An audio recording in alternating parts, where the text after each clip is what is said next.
The wedding reception hall in Chicago shimmered with golden lights and soft piano music. Emily stood beside her husband, adjusting the white flowers in her bouquet as guests congratulated them. She had grown up in Ohio in a warm, noisy household filled with laughter. Now she was stepping into a new life with Daniel Carter, into the large suburban home of the Carter family. She told herself this was the beginning of something beautiful.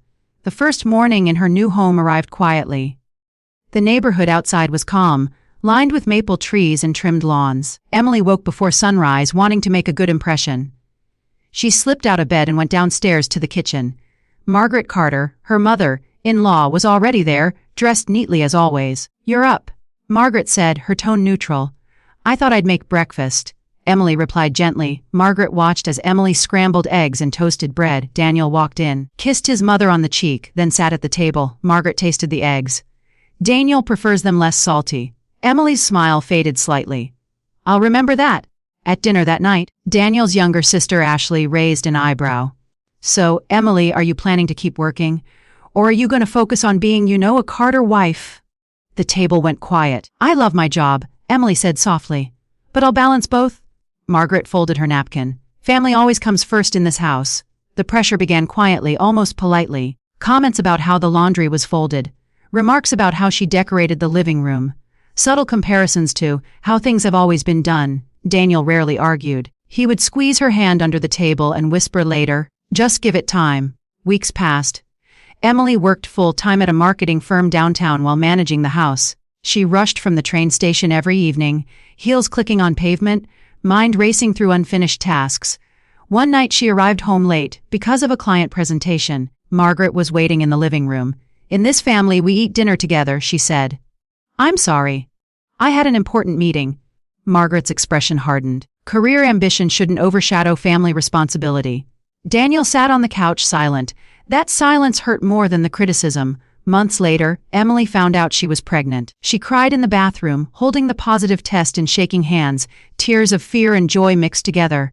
When she told the family, Daniel hugged her tightly. Margaret nodded. "This child will carry on the Carter name." Emily's hand instinctively moved to her stomach. She already loved the baby, not as a legacy, not as a name, but as a tiny heartbeat. Pregnancy wasn't easy. She felt exhausted and nauseous, but she kept working. One evening, overwhelmed and dizzy, she accidentally dropped a glass dish in the kitchen. It shattered across the tile. Margaret sighed. "You need to be more careful." Emily knelt to clean it, her hands trembling.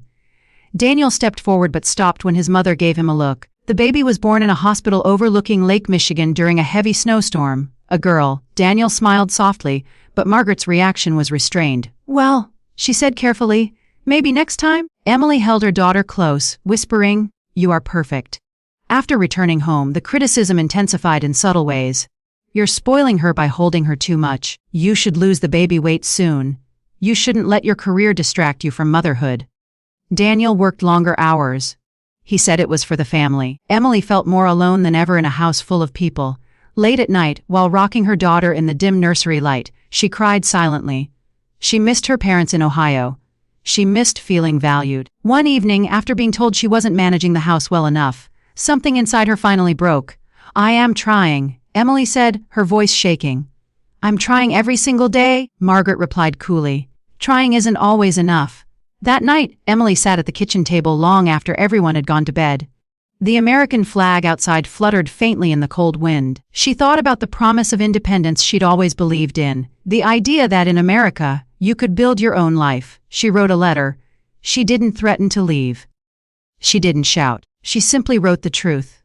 "I left my home believing I was joining another family. I have tried to respect your traditions, but I feel invisible.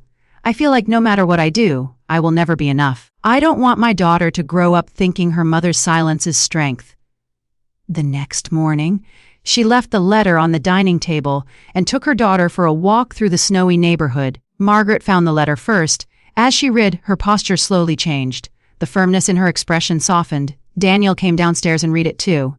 His face drained of color. Outside, Emily sat on a park bench, holding her daughter close under a thick blanket. Snowflakes landed gently in her hair. Daniel approached her. "I read it," he said quietly.